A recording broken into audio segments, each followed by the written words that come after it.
How to see Open Snaps again on Snapchat. First of all, you have to launch Snapchat on your mobile device. After that, you have to go to the profile section on the top.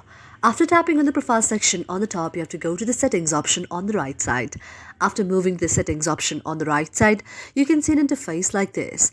Now you have to go to the option of I need help and tap on the option of I need help.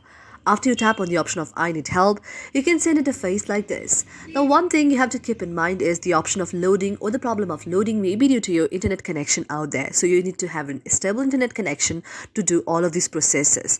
And if you have a stable internet connection, it will open and you can see an interface like this. After that, in the search section out there, you have to search download my data and tap on the option of download my data. After you tap on the option of download my data, you can see an interface like this. After you see an interface like this, you have to scroll down. You have to learn everything out there. You have to learn how you can collect your data by going to the option of my data and then going to the option of the support and then going to the option of download. Now here there is an option of here. Now you have to tap on the option of here out there. After you tap on the option of here, a next interface will appear. Now you can also follow these steps. Otherwise, the next step is you can directly go to the chat of the very person and you can see the very snap then.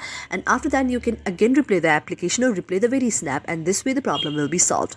If you want to do this very step, first of all you have to check whether you are connected to a stable internet connection or not.